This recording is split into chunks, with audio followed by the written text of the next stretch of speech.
Okay, तो हमारे पास topic है inhibitors of rennin angiotensin system. जो फर्स्ट है, what is one of the cause of increase rennin release in heart failure. होता क्या है, दिल कमज़ोर है। जब दिल कमज़ोर है तो सही से खून को पंप नहीं कर पा रहा, ठीक है, और ऑर्गन तक सप्लाई सही नहीं है खून की। किडनी भी क्या है, ऑर्गन है, किडनी तक भी खून की सप्लाई सही नहीं जा रही, तो मतलब क्या है, यानी कि डिमिनिश रीनल परफ्यूजन प्रेशर, यानी कि अगर किडनी तक खून की सप्लाई सही नहीं जाएगी तो किडनी क्या रिलीज़ करती है, किडनी रेनिन को रिलीज़ करती है। तो ऑप्शन हमारे पास सी करेक्ट है, ठीक है। वजह पूछी गई थी कि रेनिन कब रिलीज़ होती है, तो हमने बता दिया कि जब हमारे पास किडनी के अंदर खून का प्रेशर कम होता है, ठीक है। MCQ 2 में क्या लिखा है, which cell release renin in response to reduce renal perfusion pressure. कौन से सेल होते हैं जो कि हमारे पास जब किडनी में खून की सप्लाई कम है तो कौन से सेल क्या कर रहे हैं, हमारे पास रेनिन को रिलीज़ कर रहे हैं। तो बेसिकली अफेरेंट आर्ट्रियोल, अफेरेंट यानी कि वो आर्टरी जो कि खून की सप्लाई लेके आ रही है किडनी तक, उसको बोलते हैं अफेरेंट आर्ट्रियोल। तो अफेरेंट आर्ट्रियोल्स में जक्स्टा ग्लूमिनर सेल्स होते हैं। जक्स्टा ग्लूमिनर सेल्स क्या करते हैं, रेनिन रिलीज़ करते हैं। ऑप्शन दिख रहा है हमें, हाँ बिल्कुल, जक्स्टा ग्लूमिनर सेल क्या करते हैं, रेनिन को रिलीज़ करते हैं, ठीक है। हमारे पास MCQ 3 में क्या लिखा हुआ है, activation of beta receptor has which of the following.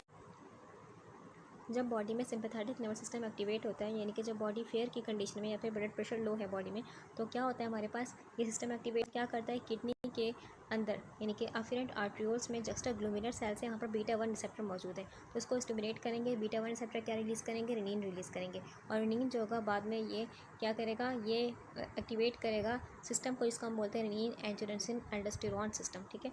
तो हमारे पास आंसर करेक्ट है बी, ठीक है। जब रेनिन रिलीज़ होता है, रेनिन क्यों रिलीज़ होता है, क्योंकि जब बीटा रिसेप्टर हमारे पास क्या होता है, एक्टिवेट होता है, ठीक है।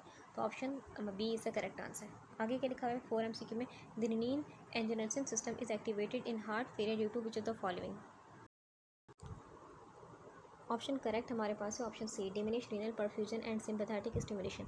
हार्ट वीक के सही से खून पंप नहीं कर पा रहा तो बॉडी क्या करती है, बॉडी कंपनसेट करने की कोशिश करती है, बॉडी दो सिस्टम एक्टिवेट करती है, सिंपैथेटिक नर्वस सिस्टम और renin angiotensin aldosterone system. Sympathetic nervous system क्या रिलीज़ करता है, रेनिन रिलीज़ करता है, रेनिन आगे जाके फिर नेक्स्ट सिस्टम एक्टिवेट करेगा, इसको हम बोलते हैं रेनिन एल्डोस्टेरोन सिस्टम, ठीक है।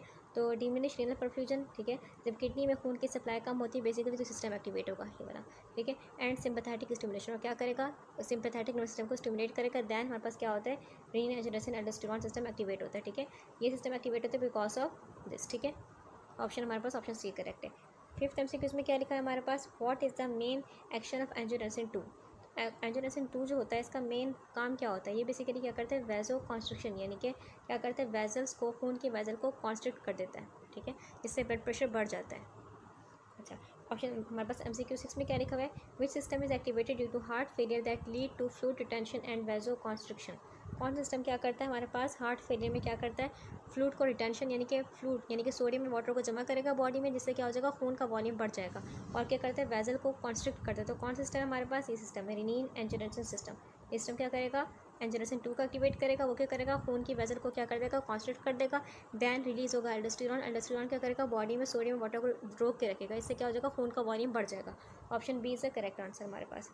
MCQ 7 में क्या लिखा है, what is the main function of AC inhibitor in heart failure. AC inhibitor जो होते हैं यानी कि एंजियोटेंसिन कन्वर्टिंग एंजाइम इनहिबिटर, ये क्या करते हैं, इनका मेन काम क्या होता है, ये क्या कर देंगे, एंजियोटेंसिन 1 एंजियोटेंसिन 2 में कन्वर्ट होता है by the help of enzyme, जिसको हम बोलते हैं एंजियोटेंसिन कन्वर्टिंग एंजाइम। तो एंजियोटेंसिन कन्वर्टिंग एंजाइम इनहिबिटर ये इस एंजाइम को ब्लॉक कर देगा, यानी कि अब एंजियोटेंसिन 1 एंजियोटेंसिन 2 नहीं बन पाएगा, ठीक है। तो block conversion of angiotensin 1 to angiotensin 2, तो ऑप्शन सी करेक्ट हमारे पास है इसका। MCQ number 8, AC inhibitor are the drug of choice in which condition. तो हमारे पास कौन सी हालत में AC इनहिबिटर को हम ड्रग ऑफ चॉइस मानते हैं, तो कंडीशन हमारे पास है option B is the correct answer, heart failure, ठीक है। हमारे पास होता क्या है, जब हार्ट फेलियर होता है उसमें क्या होता है, हमारे पास AC इनहिबिटर क्या करते हैं, ये बेसिकली एंजियोटेंसिन 1 को एंजियोटेंसिन 2 नहीं बनने देंगे, यानी कि उस एंजाइम को ब्लॉक कर देंगे जो कि कन्वर्ट कर रहा है, ठीक है। जब ये एंजाइम ब्लॉक होगा तो हमारी ब्लड वेसल क्या होंगी, रिलैक्स होंगी, ठीक है। जब ब्लड वेसल रिलैक्स होंगी तो बेसिकली हार्ट पर क्या होगा, काम का प्रेशर कम होगा, यानी कि प्री लोड और आफ्टर लोड दोनों कम होंगे, प्री लोड या आफ्टर लोड दोनों कम होंगे, और हार्ट पर काम का प्रेशर कम होगा और हार्ट की पंपिंग क्या होगी, इंप्रूव होगी, ठीक है। Option B is the correct answer. MCQ number 9 में लिखा हुआ है, AC inhibitor reduce preload and afterload by. AC inhibitor किस तरीके से करते हैं, प्री लोड आफ्टर लोड दोनों को डिक्रीज करते हैं, क्या करते हैं, खून की वेजल को बॉडी में रिलैक्स कर देते हैं, तो by causing vasodilation. Option C is the correct answer. MCQ 10 में क्या लिखा है, what is the effect of AC inhibitors on bradykinin. Bradykinin पे क्या इफेक्ट होता है AC इनहिबिटर का, तो AC यानी कि एंजियोटेंसिन कन्वर्टिंग एंजाइम, ये एंजाइम होता है, इसका काम क्या होता है कि एंजियोटेंसिन 1 को कन्वर्ट करना एंजियोटेंसिन 2 में बॉडी में, ठीक है। यानी कि एंजियोटेंसिन 1 को कन्वर्ट करना एंजियोटेंसिन 2 में। दूसरा काम क्या होता है कि ब्रेडिकाइनिन को क्या करना, ब्रेडिकाइनिन को तोड़ना बॉडी में। तो हमने इस एंजाइम को ब्लॉक कर दिया, इनहिबिटर मतलब ब्लॉक हो गई, ये एंजाइम ब्लॉक। तो अब ये दोनों काम नहीं होंगे, ना ही ये टूटेगा ना ही ब्रेडिकाइनिन टूटेगा, ठीक है। तो ब्रेडिकाइनिन का लेवल क्या हो जाएगा, बॉडी में हाई हो जाएगा, और ना ही एंजियोटेंसिन 2 बनेगा, क्योंकि इसका काम खत्म हो गया, ठीक है। तो ब्रेडिकाइनिन नहीं बनेगा और एंजियोटेंसिन 1 2 में कन्वर्ट नहीं होगा। जब ब्रेडिकाइनिन नहीं बनेगा तो ब्रेडिकाइनिन का लेवल,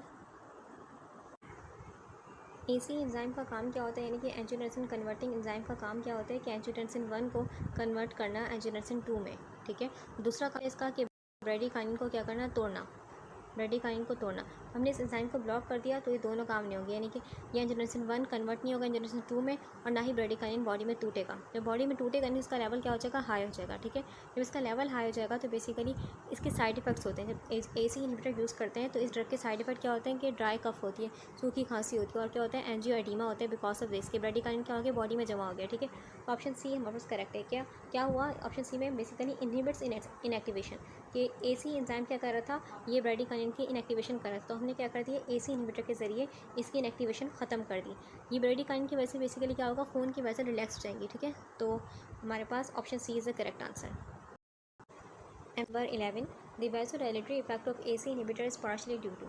ऑप्शन हमारे पास सी करेक्ट है, इंक्रीज ब्रेडिकाइनिन। देखिए ब्रेडिकाइनिन का काम क्या होता है कि ये क्या करता है, खून की वेसल को रिलैक्स करता है, ठीक है। और एसी इनहिबिटर क्या करें, ब्रेडिकाइनिन को बॉडी में टूटने नहीं दे रहे। जब ब्रेडिकाइनिन नहीं टूट रहा तो ब्रेडिकाइनिन का लेवल क्या हो रहा है, बॉडी में हाई हो रहा है, और क्या हो रहा है, खून की वेसल, ब्रेडिकाइनिन क्या कर रहा है, खून की वेसल को रिलैक्स कर रहा है। तो option C is the correct answer. MCQ number 12 में क्या लिखा है, high level of angiotensin 2 and aldosterone have which what effect of the heart. Angiotensin 2 और एल्डोस्टेरोन क्या करेंगे, इनका इफेक्ट क्या होगा, बेसिकली क्या करेंगे, रिमॉडलिंग करेंगे, ठीक है, यानी कि हार्ट की स्ट्रक्चर को चेंज कर देंगे। फाइब्रोसिस यानी कि हार्ट में जो हार्ट के अंदर जख्मी टिश्यूज़ बन जाएंगे, और उनमें क्या होगी, इन्फ्लेमेशन होगी, जलन वगैरह की कैफियत पैदा होगी, ठीक है। अब option C is the correct answer, ठीक है। MCQ number 13, AC inhibitor reduce aldosterone leading to. AC inhibitor का काम क्या होता है कि एल्डोस्टेरोन को कम कर देगा बॉडी में। जब एल्डोस्टेरोन कम होगा तो बॉडी में सोडियम एंड वाटर की टेंशन भी क्या होगी, कम होगी, क्योंकि एल्डोस्टेरोन क्या करता है, सोडियम और वाटर को बॉडी में रोक के रखता है। MCQ 14 में क्या लिखा हुआ है, how do AC inhibitors improve cardiac output in heart failure. AC inhibitor क्या करते हैं, बेसिकली दोनों को, प्रीलोड आफ्टर लोड दोनों को क्या करता है, कम करता है, ठीक है। तो हमें लिखा है बाय रिड्यूसिंग आफ्टर लोड, क्योंकि हार्ट को क्या करना पड़ा है, प्रेशर के अगेंस्ट, यानी कि कम फोर्स लगानी पड़ रही है खून को पंप करने में। MCQ 15 में क्या लिखा है, what clinical effect is associated with AC inhibitors in congestive heart failure. Option C हमारे पास करेक्ट है, डिक्रीज कम्युनिटी मोर्टेलिटी। होता क्या है हमारे पास, ये क्या करता है, यानी कि मरने के रिस्क को कम करता है, यानी कि एक तो सिम्टम्स इंप्रूव कर रहा है हार्ट फेलियर के, दूसरा क्या करता है कि मरने के रिस्क को, डेथ रिस्क को कम करता है। इसको हम बोलते हैं कम्युनिटी मोर्टेलिटी, क्योंकि ये क्या कर रहा है, ये एल्डोस्टेरोन और एंजियोटेंसिन 2 को क्या कर रहा है, बॉडी में नहीं बनने दे रहा, ठीक है। तो इससे क्या हो रहा है, बेसिकली हार्ट पर काम का प्रेशर कम पड़ रहा है, और हार्ट की पंपिंग क्या हो रही है, इंप्रूव हो रही है, यानी कि रिमॉडलिंग स्लो हो गई है, सब कुछ। अब जो हार्ट के फेलियर के सिम्टम वर्स हो रहे थे अब नहीं होंगे, ठीक है। तो ऑप्शन सी करेक्ट है। MCQ 16 में क्या लिखा हुआ है, enalapril reduce the incidence of which of the following in heart failure patient.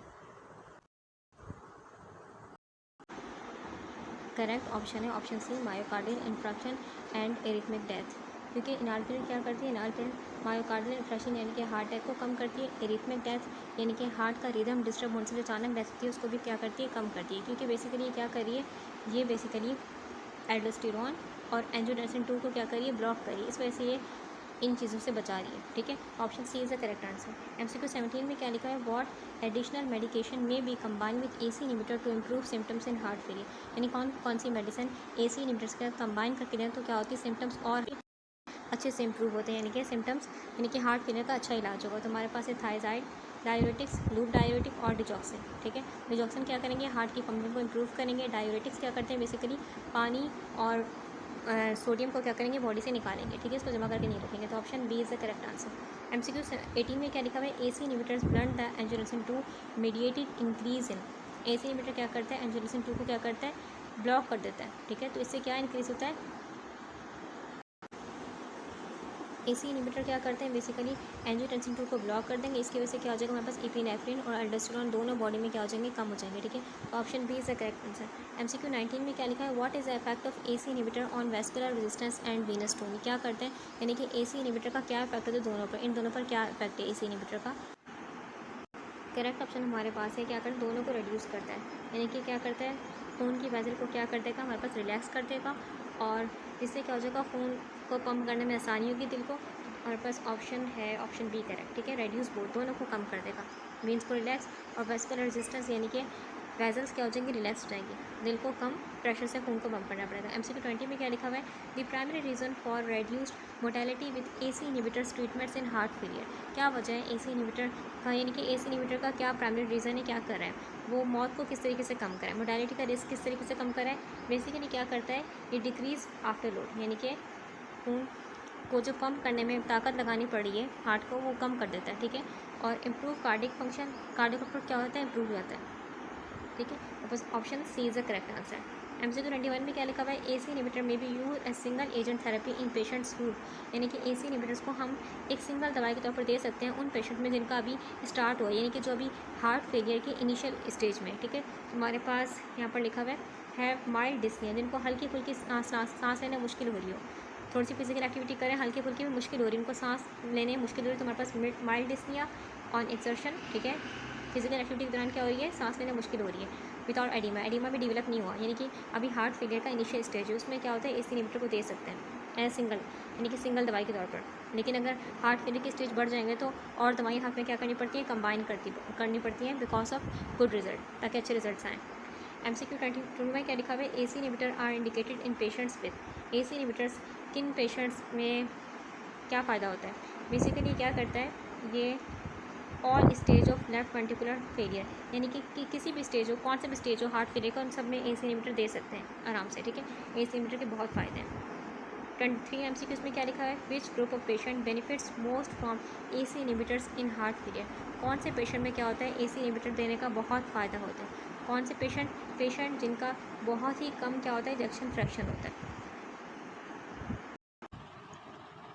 मतलब कि हार्ट वीक होकर सही से पंप नहीं कर पा रहा खून को, इसलिए हम बोलते हैं लोअर इंजेक्शन फ्रैक्शन। तो option C is the correct answer. 24 में क्या लिखा हुआ है, AC inhibitor can be combined with which of the following drugs in heart failure, यानी कि AC इनहिबिटर दवाई है, इसको हम कौन कौन सी ड्रग के कंबाइन करते हैं, यानी कि कौन कौन दवाइयों को मिक्स करके देते हैं ताकि इलाज अच्छा तरीके से हो। तो हमारे पास diuretic, beta blocker, digoxin, aldosterone antagonist, इन दवाइयों के साथ मिला के करते हैं, कॉम्बिनेशन थेरेपी करते हैं, यानी कि दवाइयों को मिला के इलाज करते हैं। क्योंकि डायूरेटिक क्या करेंगे, बॉडी से सोडियम वाटर को निकालेंगे, बीटा ब्लॉकर्स क्या करते हैं, जो हार्ट की बेसिकली पंपिंग पावर है, यानी कि बेसिकली बीटा ब्लॉकर्स क्या करते हैं, हार्ट रेट को कम करेंगे, डिजॉक्सिन क्या करते हैं, कॉन्ट्रैक्शन को बढ़ाएंगे, एल्डोस्टेरोन एंटागोनिस्ट क्या करते हैं, बेसिकली सोडियम वाटर को क्या करते हैं, बॉडी से निकालते हैं। तो ऑप्शन हमारे पास करेक्ट है ऑप्शन बी, ठीक है। 25 MCQ में क्या लिखा है, patient who recently had a myocardial infection, यानी कि उनका क्या हो गया, वो पेशेंट जिनका भी अभी यानी कि थोड़ा टाइम पहले उनको क्या हुआ है, बेसिकली हार्ट अटैक हुआ है, ठीक है। तो उनमें क्या करना चाहिए, उनको यानी कि करना क्या चाहिए, उनको AC इनहिबिटर स्टार्ट करने चाहिए एज अर्ली एज पॉसिबल, क्योंकि अब उनका हार्ट यानी कि उनको हार्ट अटैक हुआ है तो उनका हार्ट रिमॉडलिंग की तरफ जाना शुरू करेगा, यानी कि उसकी स्ट्रक्चर चेंज होगी, यानी कि अब उसको फाइब्रोसिस होगी, इन्फ्लेमेशन वगैरह होगी, तो क्या करना है, यानी कि हार्ट अब और वर्स हो जाएगा, ठीक है, और हार्ट की कंडीशन और ख़राब हो जाएगी। तो AC इनहिबिटर स्टार्ट करना चाहिए, क्योंकि AC इनहिबिटर क्या करेगा, रिमॉडलिंग को स्लो करेगा और हार्ट को प्रोटेक्ट करेगा। MCQ 26 में क्या लिखा हुआ है, long term AC inhibitor therapy post MI helps to, यानी कि मायोकार्डियल इन्फेक्शन के बाद AC इनहिबिटर को यूज़ कर रहे हैं लंबे अरसे के लिए, तो क्या होगा इससे, जो प्रिवेंट फर्दर मायोकार्डियल डैमेज, यानी कि जितना डैमेज हो चुका वो तो हो चुका, लेकिन उसके बाद फर्दर डैमेज नहीं होगा, ये उसको क्या कर देंगे, प्रिवेंट कर देंगे AC। तो ऑप्शन बी करेक्ट है, ठीक है। MCQ 27 में क्या लिखा हुआ है, in which other condition are AC inhibitors also recommend besides heart failure, कौन सी कंडीशन ऐसी इसमें AC इनहिबिटर को रिकमेंड किया जाता है हार्ट फेलियर के अलावा कंडीशन है, वो है हाइपरटेंशन, हाई ब्लड प्रेशर के इलाज में। क्योंकि हाइपरटेंशन में क्या होता है, हमारे पास ब्लड प्रेशर हाई होता है, क्योंकि खून की वेसल क्या होती है, इसमें कॉन्स्ट्रिक्ट हो जाती है, इसलिए ब्लड प्रेशर हाई होता है बॉडी में। तो AC इनहिबिटर क्या करते हैं, खून की वेसल को रिलैक्स करते हैं, इससे ब्लड प्रेशर थोड़ा सा नॉर्मल हो जाएगा और हार्ट पर काम का लोड भी कम पड़ेगा। तो option B is the correct answer. MCQ 28 में लिखा है, what is the effect of food on the observation of most AC inhibitors. तो ऑप्शन सी यहाँ पर करेक्ट है, डिक्रीज एब्जॉर्प्शन, होता है कि जब हम खाना खाते हैं, खाने के अंदर जो फैट्स होती हैं और फाइबर्स होते हैं, वो क्या कर लेते हैं, वो ड्रग के एब्जॉर्ब को स्लो कर लेते हैं, ठीक है, और साथ ही जो खाना होता है हमारे पास, वो ड्रग के साथ क्या कर लेगा, बाइंड कर लेता है, ठीक है, इसलिए क्या होती है, ड्रग की अवेलेबिलिटी कम हो जाती है, ठीक है। इसलिए जो ज़्यादातर AC इनहिबिटर्स होते हैं उनको क्या करने उनको जो खाली पेट खाने की रिकमेंडेशन की जाती है, ठीक है। लेकिन कुछ एसी इनहिबिटर्स ऐसे हैं जिनको खाली पेट भी और खाने के बाद भी ले सकते हैं, मसला नहीं होता, क्योंकि उनका स्ट्रक्चर ऐसा नहीं है कि खाना उनको डिस्टर्ब करे। जैसे एग्जाम्पल हमारे पास है इनालाप्रिल। इनालाप्रिल को हम खाने के बाद भी ले सकते हैं और खाने से पहले भी ले सकते हैं, ठीक है। तो हमारे पास option C is the correct answer.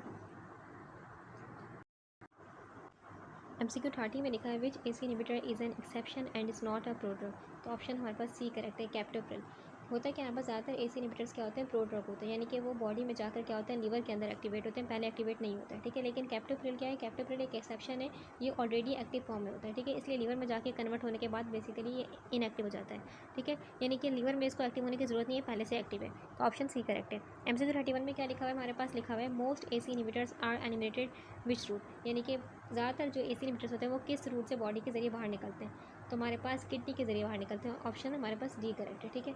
तो हमारे पास क्या होता है कि अगर किसी पेशेंट की किडनी बहुत वीक है, यानी कि रीनल इम्पेयरमेंट है, उसकी किडनी वीक है, तो एसी इनहिबिटर्स की डोज एडजस्ट करनी पड़ती है, कम करनी पड़ती है, क्योंकि इसकी एक्सक्रीशन कहाँ हो रही है, किडनी में हो रही है, ठीक है। वरना ड्रग जो होगा बॉडी में जमा हो जाएगा, इसलिए इसकी डोज एडजस्ट करनी पड़ती है। लेकिन हमारे पास एसी इनहिबिटर में एक एक्सेप्शन है, इसको हम बोलते हैं फॉजिनोप्रिल। फॉजिनोप्रिल ये एक ऐसी एसी इनहिबिटर है जो कि किडनी और लीवर दोनों में क्या होती है, एक्सक्रीट होती है। तो इसकी एक्सक्रीशन सिर्फ किडनी पे डिपेंड नहीं करती, बल्कि लीवर में भी होती है, ठीक है।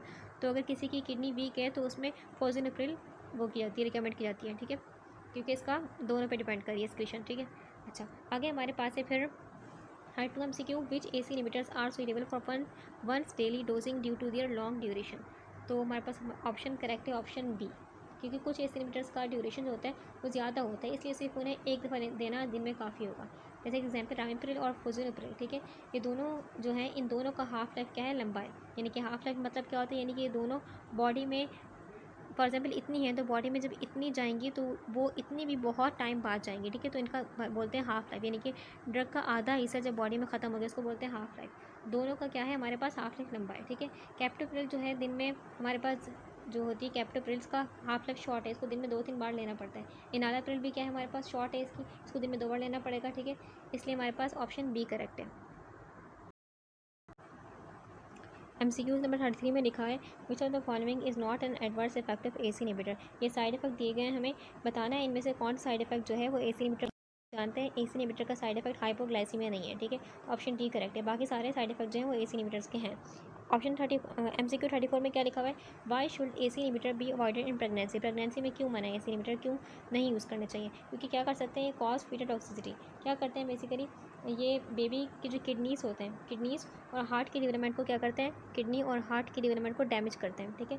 सही से नहीं ग्रोथ हो पाएगी, इसलिए प्रेगनेंसी बिल्कुल अवॉइड करना चाहिए। जब किडनी यूरिन नहीं बनाएगी तो बेबी का अमनॉटिक फ्लूइड भी नहीं बनेगा, अमनॉटिक फ्लूइड नहीं बनेगा तो बेबी की ग्रोथ क्या हो सकती है, रिस्ट्रिक्टेड, यानी कि ग्रोथ जो हो जाएगी अफेक्ट हो जाएगी, डेवलपमेंट सही से नहीं होगी, इसका डेवलपमेंट सही से नहीं होगी। और अगर अमनॉटिक फ्लूइड बहुत ही कम हो गया तो बेसिकली क्या हो जाएगा, फीटस की डेथ हो सकती है, क्योंकि ये फ्लूइड बहुत कम है, ठीक है। तो ऑप्शन हमारे पास करेक्ट है बी, ठीक है।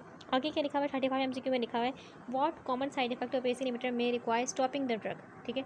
साइड इफेक्ट कौन सा कॉमन है एसी इनहिबिटर यूज़ करने से, तो उसको स्टॉप करना पड़ता है, उसकी जगह ARBs देने पड़ते हैं, ठीक है। हम बात कर चुके हैं ARBs क्या है, एसी इनहिबिटर का अल्टरनेटिव है, ठीक है।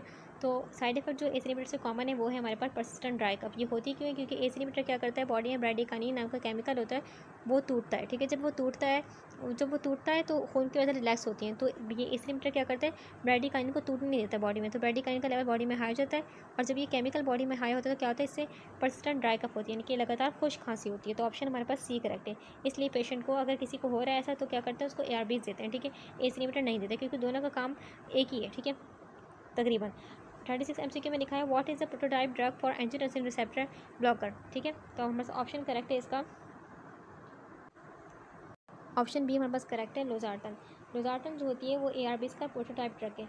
जो एंजियोटेंसिन 2 जो रिसेप्टर होता है उसको ब्लॉक करती है, ठीक है। एंजियोटेंसिन 2 रिसेप्टर को ब्लॉक करती है और एसी इनहिबिटर की तरह ब्लड प्रेशर को कंट्रोल करती है, लेकिन ड्राई कफ नहीं करती, इससे खुश खांसी नहीं होती। यहाँ पर जो लिखा है प्रोटोटाइप, इसका मतलब होता है यानी कि वो मेन ड्रग यानी कि वो पहला ड्रग जो कि क्या कर रहा है, पूरी क्लास को रिप्रेजेंट कर रहा है। जैसे कि एसी इनहिबिटर की बात करें तो एसी इनहिबिटर में पहले क्या था, इनालाप्रिल बनाया गया था, उसके बाद बाकी ड्रग बनाए गए थे, यानी कि एसी इनहिबिटर में क्या है, इनालाप्रिल प्रोटाइप है, ठीक है, प्रोटोटाइप, ठीक है। जबकि ARBs में क्या है हमारे पास प्रोटोटाइप, वो है लोजार्टन सबसे पहले बनाया गया था, यानी कि मेन मॉडल था, फिर इसको देख के बाकी ARBs बनाए गए, ठीक है। और ऑप्शन इसका करेक्ट है बी, ठीक है। लोजार्टन क्या है, पहले बनाया गया था, वो प्रोटोटाइप है, ठीक है। अच्छा, MCQ number 37 ARBs act by blocking. Option C correct है। एंजियोटेंसिन टाइप 1 रिसेप्टर होता है कि हमारे पास जो ARBs होते हैं वो AT1 रिसेप्टर को क्या करते हैं, ब्लॉक करते हैं। AT1 रिसेप्टर, ठीक है। आज जब ये रिसेप्टर ब्लॉक है हमारे पास तो एंजियोटेंसिन 2 आएगा, लेकिन इस पर जब लगेगा नहीं तो काम ही नहीं कर पाएगा अपना, ठीक है।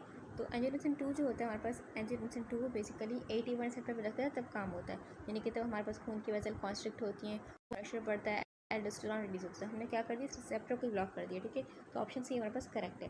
38 MCQ में क्या लिखा हुआ है, which adverse effect is common with AC inhibitors but not seen with ARBs। कौन सा हमारे पास एडवर्स इफेक्ट यानी कि नुकसान होता है AC इनहिबिटर यूज़ करने का, कौन से साइड इफेक्ट्स होते हैं, तो क्या होती है, पर्सिस्टेंट ड्राई कफ होती है, यानी कि लगातार खुश खांसी होती है। क्यों? क्योंकि AC इनहिबिटर में क्या होता है, ब्रेडिकाइन का लेवल हाई हो जाता है बॉडी में, ठीक है। ब्रेडिकाइन को नहीं तोड़ रहा होता, तोड़ने नहीं दे रहा होता है AC इनहिबिटर, तो पर्सिस्टेंट ड्राई कफ हमारे पास ऑप्शन सी करेक्ट है। 39 MCQ में क्या लिखा हुआ है, why might ARBs can be use as a substitute for AC inhibitors. हम ARBs को क्यों यूज़ करते हैं AC इनहिबिटर के अल्टरनेटिव के तौर पर, क्यों? क्योंकि हमारे पास अगर किसी को तो ऑप्शन हमारे पास ऑप्शन करेक्ट है, ऑप्शन सी। होता है कि हमारे पास जो AC इनहिबिटर्स होते हैं वो क्या करते हैं, वो ब्रेडिकाइन का लेवल बॉडी में हाई करते हैं, और इससे क्या होता है, हमारे पास खून की वजह से डायलेट हो जाती हैं। खून की वजह से डायलेट है तो क्या मतलब हो, यानी कि खून के वेसल की परमेबिलिटी बढ़ गई, यानी कि अब क्या हो रहा है हमारे पास, ये जो प्लाज्मा खून में, वो प्लाज्मा क्या हो रहा है, प्लाज्मा स्किन के नीचे जो लीक होके क्या हो रहा है, सॉइलिंग पैदा कर रहा है, स्किन के नीचे लीक हो रहा है और सॉइलिंग पैदा कर रहा है। अब ये सॉइलिंग जो होती है बेसिकली सूजन, वो डीप स्किन लेयर्स में होती है और बहुत डेंजरस हो सकती है, वो खतरनाक हद तक हो सकती है अगर ये गले में हो जाए सूजन। क्यों? क्योंकि सांस लेना मुश्किल होगी इस तरीके से। AC इनहिबिटर का बेसिकली बहुत ही रेयर इफेक्ट है, लेकिन बहुत ही सीरियस इफेक्ट है, ठीक है। किसी किसी को ये इफेक्ट होता है, बहुत ही रेयर है, ठीक है। तो हमारे पास यानी कि साइड इफेक्ट बोल सकते हैं, साइड इफेक्ट होता है, ठीक है। MCQ 40 में क्या लिखा हुआ है, ARBs differ from AC inhibitor because they do not. ARBs मुख्तलिफ हैं AC इनहिबिटर से, क्यों? क्योंकि जो हमारे पास ARBs होते हैं वो क्या करते हैं, वो हमारे पास ब्रेडिकाइनिन लेवल को अफेक्ट नहीं करते, ठीक है। Because they do not, ARBs bradykinin के लेवल को अफेक्ट नहीं करते, इसलिए खुश खांसी और एंजीडिमा का रिस्क नहीं होता है इनमें, ठीक है। 41 MCQ में लिखा हुआ है, ARBs are approve for which of the following. ARBs को हम ARBs को यूज़ करते हैं किस इलाज में, तो हमारे पास है option C correct, cardiovascular condition like hypertension and heart failure, ठीक है। होता है कि हमारे पास यानी कि कार्डियोवास्कुलर कंडीशन, हाइपरटेंशन यानी कि ब्लड प्रेशर अगर हाई है उसमें यूज़ करेंगे, क्योंकि ये क्या करेंगे, खून की वजह को रिलैक्स कर देंगे, ठीक है। हार्ट फेलियर अगर हमारे पास खून सही से दिल सही से पंप नहीं कर रहा खून को, ज़्यादा प्रेशर है, वीक है, तो क्या करेंगे, बेसिकली ARBs क्या करते हैं, खून की वजह को डायलेट करते हैं, और जिससे क्या होता है हमारे पास प्रीलोड अपलोड दोनों कम होते हैं और हार्ट को पंप करना आसान होता है, ठीक है। तो हार्ट फेलियर में और हाइपरटेंशन दोनों में क्या करते हैं, इसको इस्तेमाल करते हैं ARBs को। MCQ 42 में लिखा हुआ है, compare to AC inhibitor ARBs offer. तो हमारे पास ऑप्शन सी करेक्ट है, more complete angiotensin 2 receptor blockade. होता है कि हमारे पास AC इनहिबिटर क्या करते हैं, सिर्फ एक एंजाइम को ब्लॉक करते हैं, उस एंजाइम को जो कि एंजियोटेंसिन 1 को कन्वर्ट कर रहा है 2 में, ठीक है। तो बॉडी में लेकिन एक तरीका नहीं है कि आपने इस एंजाइम को ब्लॉक कर दिया, एंजियोटेंसिन कन्वर्टिंग एंजाइम को, तो एंजियोटेंसिन 2 बनेगा नहीं, क्योंकि बॉडी में और भी क्या अल्टरनेटिव पाथवे होते हैं जिससे क्या होता है, एंजियोटेंसिन 2 बन जाता है, ठीक है। तो बस ये AC इनहिबिटर क्या करते हैं, 100% ब्लॉकेट नहीं करते, यानी कि 100% से ब्लॉकेट नहीं होगा, ठीक है। जबकि ARBs क्या करते हैं, ARBs जो होते हैं हमारे पास एंजियोटेंसिन 2 का जो रिसेप्टर होता है 80 को ब्लॉक कर देते हैं। तो अब ARB हमारे पास क्या करें, 100% ब्लॉकेट करें, क्यों? क्योंकि एंजियोटेंसिन 2 किसी भी तरीके से बने, चाहे वो इस पाथवे से बने, चाहे वो किसी और पाथवे से बने, वो आएगा तो यहीं रिसेप्टर पे आएगा ना, रिसेप्टर पे आके काम शुरू करेगा, रिसेप्टर ब्लॉक है, ठीक है। तो अब यहाँ पर कोई काम नहीं हो सकता, तो हमारे पास ARBs क्या करते हैं, मोर इफेक्टिव तरीके से क्या करते हैं, ब्लॉक करते हैं, तो हमारे पास ऑप्शन सी करेक्ट है। 43 MCQ में क्या लिखा है, which feature make ARB orally effective. कौन सी खासियत है जो कि ARB को ओरली इफेक्टिव बना रही है, यानी कि मुंह से लेना अच्छा होता है ARB को, ठीक है, ओरली लेना अच्छा होता है, क्यों? ऑप्शन बी करेक्ट है, सॉरी, नॉन पेप्टाइड। क्यों? क्योंकि हमारे पास जो ARBs होता है नॉन पेप्टाइड, इनमें कोई प्रोटीन नहीं होता, जब प्रोटीन नहीं तो क्या होता है, जब बॉडी में जा रही है तो स्टमक के एंजाइम वगैरह इस पर एक्ट नहीं कर रहे और आराम से इंटेस्टाइन में जा रही है, आराम से फिर खून में जा रही है, ठीक है। तो बहुत इफेक्टिव है, क्यों? क्योंकि ये पेप्टाइड होती तो इनको बॉडी तोड़ फोड़ देती, जैसे कि इंसुलिन हमारे पास क्या है, पेप्टाइड है, इसलिए उसके इंजेक्शन अवेलेबल होते हैं, इसकी जो है टैबलेट अवेलेबल है, क्योंकि हम इसको ओरली ले सकते हैं, ठीक है। ऑप्शन बी हमारे पास करेक्ट है। MCQ 44 में लिखा है, what is the route of administration for ARBs। हम ARBs को किस तरीके से ले सकते हैं, तो बेसिकली ARBs को हम मुंह के जरिए ले सकते हैं, क्योंकि ये नॉन पेप्टाइड है, तो इस वजह से स्टमक कैसे इसको डिस्टर्ब नहीं करेंगे, ठीक है। तो हमारे पास ऑप्शन सी करेक्ट है। MCQ 45 में क्या लिखा है, विच ARB undergo extensive first pass metabolism and is converted into an active metabolite. होता है कि हमारे पास एक ARB ऐसा है इनमें से जो कि पहले इनएक्टिव है, लेकिन जब बॉडी में जाएगा, बॉडी में लीवर में जाएगा, तो लीवर के एंजाइम क्या करेंगे, तोड़फोड़ करेंगे इसको, और ये मेटाबोलाइट बन जाएगा, मेटाबोलाइट जो होगा वो एक्टिव होगा, ठीक है, यानी कि वो आगे जाके काम करेगा। हमारे पास है वो लोजार्टन। लोजार्टन क्या होता है, पहले इनएक्टिव होता है, लीवर के एंजाइम इसको एक्टिव करते हैं, ठीक है। तो 45 ऑप्शन का हमारे 45 MCQ का ऑप्शन सी करेक्ट है, ठीक है। तो 46 MCQ में क्या लिखा हुआ है, ARBs are eliminated from the body through. ARBs किस तरीके से बॉडी से निकलते हैं, दोनों तरीके से निकल सकते हैं, लीवर और किडनी दोनों के जरिए, ठीक है। लीवर में अगर निकलेंगे तो बेसिकली हमारे पास क्या होगा, बाइल, बाइल से फीसेस, ठीक है। और किडनी के जरिए निकलें तो किडनी फिर यूरिन, और फिर यूरिन के जरिए बॉडी से निकल जाएगा, ठीक है। तो बस हमारे पास दोनों है, यूरिन एंड फीसेस दोनों के जरिए बॉडी से निकल सकते हैं ARBs, ठीक है। 47 MCQ में क्या लिखा हुआ है, what is the key difference between ARB and AC inhibitor in terms of side effect. अगर साइड इफेक्ट को देखें तो AC इनहिबिटर और ARB में दोनों में क्या फ़र्क है, तो होता है कि हमारे पास ARBs में कफ यानी कि खांसी प्रोड्यूस नहीं होती, ARBs do not cause cough. 47 हमारे पास MCQ का ऑप्शन सी करेक्ट है। 48 में क्या लिखा हुआ है, ARBs are contraindicated in which of the following condition. ARBs मना है, कौन सी कंडीशन में मना है, मतलब प्रेगनेंसी। प्रेगनेंसी में क्या होता है, ARBs क्या करेंगे, हमारे पास किडनी पे इफेक्ट करते हैं, फीटल किडनी डैमेज हो गई, किडनी पे इफेक्ट, तो फीटल की किडनी जब डैमेज है तो फीटल जो फीटस है वो सही से प्रोड्यूस नहीं कर पा रहा यूरिन, तो प्रोड्यूस नहीं कर पा रहा यूरिन, तो एमनोटिक फ्लूइड जो होता है उसके अराउंड वो कम हो गया, ठीक है। क्योंकि फीटस जो यूरिन प्रोड्यूस करता है वो क्या बनाता है, एमनोटिक फ्लूइड बनाता है, ठीक है। एमनोटिक फ्लूइड कम, अगर बहुत कम हो गया तो फीटस डेथ हो सकती है, तो हमारे पास ऑप्शन बी करेक्ट है, ठीक है। यानी कि प्रेगनेंसी में ARBs और AC इनहिबिटर दोनों मना होती हैं बेसिकली, क्योंकि दोनों क्या करें, दोनों किडनी को अफेक्ट करती हैं, ठीक है। 49 MCQ में क्या लिखा है, मोस्ट ARBs आर, यानी कि ज़्यादातर जो ARBs होती हैं बेसिकली क्या होती हैं, ऑप्शन बी करेक्ट है, हाई प्लाज्मा बाउंड प्रोटीन, क्योंकि वो क्या होती है, खून का जो प्लाज्मा होता है, प्लाज्मा प्रोटीन वहाँ जाके अच्छे से चिपक जाती हैं, ठीक है। और बहुत कम हिस्सा फ्री रहता है, लेकिन जैसे ही वो कम हिस्सा बहुत कम हो गया तो ये थोड़ा थोड़ा करके रिलीज़ करती हैं, ठीक है, खून में रिलीज़ करती हैं, ठीक है। तो यानी कि इनका असर इसलिए क्या होता है, लंबे टाइम पर रहता है, क्योंकि ये थोड़ा थोड़ा करके खुद को रिलीज़ कर रही होती हैं, तो ऑप्शन बी हमारे पास करेक्ट है, ठीक है। 90% ज़्यादा हिस्सा ARB का क्या होता है, चिपक जाता है, प्लाज्मा प्रोटीन का, और धीरे धीरे रिलीज़ हो रहा होता है खून में, ठीक है। तो ऑप्शन हमारे पास बी करेक्ट है। MCQ 50 में क्या लिखा है, विच ARB has a large volume distribution and is an exception among it class. तो कौन सी हमारे पास ARB है जो जिसका क्या हमारे पास लार्ज वॉल्यूम डिस्ट्रीब्यूशन है, तो ऑप्शन हमारे पास करेक्ट है, ऑप्शन बी टेल्मीसटान। टेल्मीसटान बेसिकली क्या है, फैट टिश्यू में यानी कि बॉडी में जो चर्बी की टिश्यूज में क्या हो जाती है, स्टोर हो जाती है महफूज, और धीरे धीरे रिलीज होती है, इसलिए इसका क्या होता है, लार्ज वॉल्यूम डिस्ट्रीब्यूशन होता है, हमारे पास ऑप्शन बेसिकली बी करेक्ट है। 51 MCQ में क्या लिखा है, what is one of the mechanism by which AC inhibitor reduce sodium and water retention. तरीका कौन सा जिससे AC इनहिबिटर क्या करता है, सोडियम और वाटर की बॉडी में रुकने को कम करता है, क्या करता है बेसिकली, वो एल्डोस्टेरोन को कम कर देगा। तो यहाँ पर ऑप्शन में दिख रहा है, बिल्कुल दिख रहा है कि हमारे पास decrease in angiotensin 2 and aldosterone level दोनों को कम कर देता है, ठीक है। तो ऑप्शन सी करेक्ट है हमारे पास। MCQ 52 में लिखा है, which vasodilator peptide level is increase due to AC inhibitor use. कौन सा वेजोडिलेटर इसमें से है जिसका लेवल हाई हो जाता है AC इनहिबिटर यूज़ करने से। हम जानते हैं क्या होता है, हमारे पास ब्रेडिकाइन का लेवल बॉडी में हाई हो जाता है यूज़ करने से, तो ऑप्शन हमारे पास सी करेक्ट है। 53 MCQ में क्या लिखा है, what triggers increase sympathetic activity in heart failure.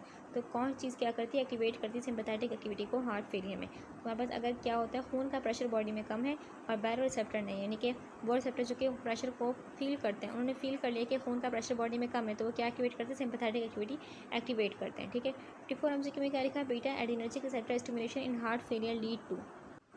Heart failure में होता है कि बस बीटा एडिनर्जिक रिसेप्टर यानी कि वो रिसेप्टर जो कि हार्ट के रिसेप्टर्स हैं वो स्टिमुलेट हो गए, ठीक है। यानी कि बीटा एडिनर्जिक रिसेप्टर यानी कि हार्ट के रिसेप्टर क्या होगा, स्टिमुलेट हो गए, यानी कि हार्ट रेट बढ़ गया, ठीक है।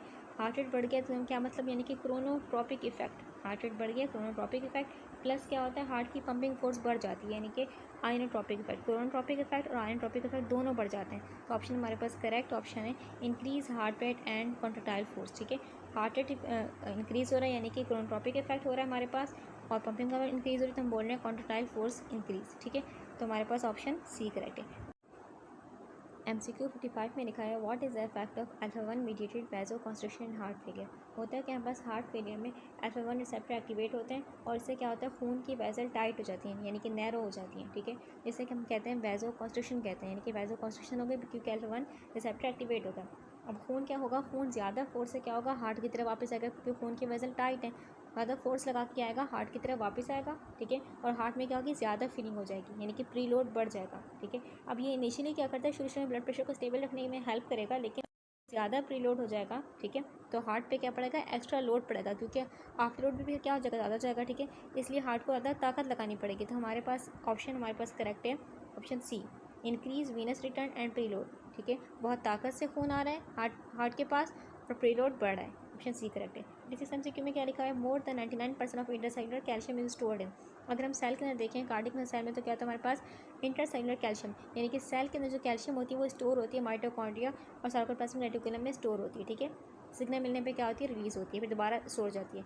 तो हमारे पास कैल्शियम इन दोनों ऑर्गेनल में स्टोर होती है। 57 MCQ में क्या लिखा है, what is the long term effect of compensatory mechanism in heart failure. हमारी बॉडी में जो सिस्टम एक्टिवेट हो रहे थे हार्ट फेलियर के दौरान, कंपनसेट करने की कोशिश कर रही थी बॉडी, तो वो सिस्टम अगर लंबे टाइम के लिए एक्टिवेट रहे तो हार्ट को और नुकसान पहुंचता है। ठीक है, यानी कि हार्ट की कंडीशन और ख़राब हो जाएगी। हमारे पास ऑप्शन सी करेक्ट है, further deterioration of cardiac function, यानी कि दिल का फंक्शन और ख़राब हो जाएगा अगर लंबे टाइम के लिए एक्टिवेट रहेंगे। हमारे पास फिर 48 MCQ में लिखा है, मुझे the following initiate the release of large amount of calcium from intercellular. क्या चीज़ इसमें से रिलीज़ करती है, जो अंदर कैल्शियम था उसको रिलीज़ करेगी, जो स्टोर कैल्शियम था उसको रिलीज़ करने में मजबूर करेगी। तो हमारे पास क्या ऑप्शन, हमारे पास ऑप्शन करेक्ट है, entry of calcium from outside the cell. होता है क्या, सेल के बाद भी थोड़ा थोड़ा कैल्शियम होता है, जब वो अंदर आता है, ठीक है, थोड़ा सा अंदर आया तो क्या हुआ, ये थोड़ा सा जो कैल्शियम अंदर आया इसने क्या सिग्नल दिया, इसने सिग्नल दिया कि सार्कोप्लाज्मिक रेटिकुलम माइटोकॉन्ड्रिया को कहा कि अपना कैल्शियम जो स्टोर था वो निकालो। फिर ये फ़ौरन से क्या करना शुरू कर देंगे, कैल्शियम निकालना शुरू कर देंगे। और बहुत ज़्यादा कैल्शियम क्या, बहुत ज़्यादा कैल्शियम का हम बोल सकते हैं अंदर एक माहौल क्रिएट हो जाएगा। ठीक है, अंदर क्या हो जाएगा, बहुत सारा कैल्शियम हो जाएगा। फिर जब काम हो जाएगा दोबारा ये अंदर चले जाएंगे। ठीक है, अब हमारे पास कैल्शियम ज़्यादा हो गया, ठीक है, तो मसल कॉन्ट्रैक्ट हो जाएगी, क्योंकि हम जानते हैं कि अगर फ्री कैल्शियम यानी कि स्टोर कैल्शियम है ना, ये तो कुछ नहीं है, लेकिन जब फ्री कैल्शियम यानी कि बाहर से कैल्शियम अंदर आए, सिग्नल दिया अपने कैल्शियम निकालो, तो अंदर क्या हो गया, बहुत सारा फ्री कैल्शियम हो गया। ठीक है, अभी फ्री कैल्शियम क्या करवाता है हमारे पास, कॉन्ट्रैक्शन करवाता है। ठीक है, यानी कि हार्ट की कॉन्ट्रैक्शन होगी बिकॉज ऑफ कैल्शियम। ठीक है, अच्छा ऑप्शन हमारे पास C correct, sorry A correct है। ठीक है, तो ये थे हमारे पास MCQs।